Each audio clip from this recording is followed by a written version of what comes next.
La presse ne lâche toujours pas la publication avant-hier des rapports de l'IGE 2016-2019. 8 des confrères députés ou presque comme l'Observateur en une qui relève ces autres cafards débusqués des tiroirs de l'État.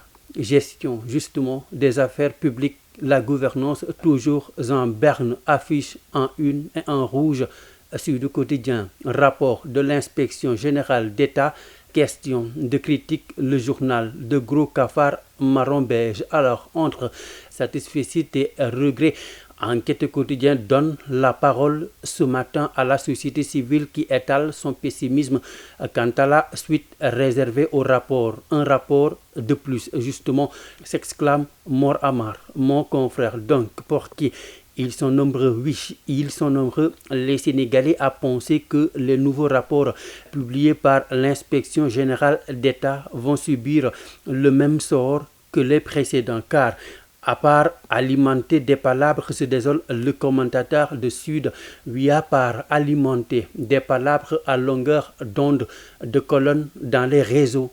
Quel est l'intérêt et l'efficacité, se demande le journal, de ce batterie de rapports dont la publication le même jour, à la même heure, au cours de la même cérémonie. La conviction alors de Tchala, mais on ne saurait mieux faire dans le saupoudrage, la poudre aux yeux, la diversion. Question alors de Fallou Faye de l'Observateur. L'histoire va-t-elle encore bégayer? Car ici, pour une fois encore, la suite a donné au nouveau rapport 2016, 2017 et 2018-2019 de l'inspection générale d'État IGE qui viennent d'être rendus publics ne rassure pas, ça ne rassure guère, et c'est pourquoi Alioune Tine pense dans l'Observateur, je cite, qu'il faut créer un lien contraignant qui fait que même le président de la République ne pourra arrêter la justice. Et pour Sadir Niasse de la RADDHO, cette fois-ci, dans les colonnes de enquête, tout est maintenant question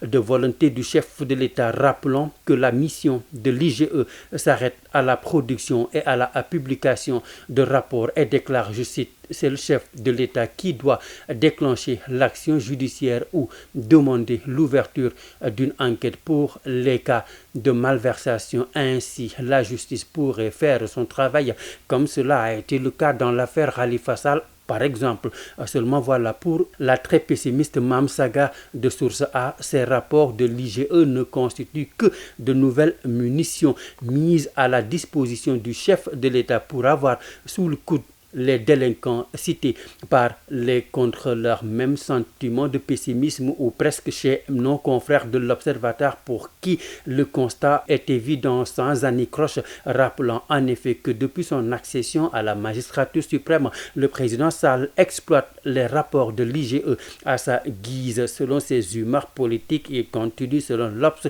de mettre le coude sur certains rapports qui épinglent la gestion de son régime, ce que l'analyste du quotidien qualifie ironiquement d'armes de distraction massive. Oui, parce qu'au Sénégal, indique sucre salé du journal, on s'est trouvé des armes de distraction massive, ce bruit des insultes à peine éteint sur les réseaux sociaux que l'on a déterré les antilopes du ministère de l'Environnement, alors que l'on épiloguait sur la mort de certains, poursuit le quotidien, que l'on nous jette à la figure des rapports de l'IGE lourds de révélations sur la mauvaise gestion des deniers publics. Et tout cela bien à propos, cependant, selon mon confrère billetiste de Avenir Communication, pour nous détourner de l'essentiel, à savoir, selon Sucre Salé, comment freiner et reverser le cours de la COVID-19 chez nous et penser au développement de notre pays.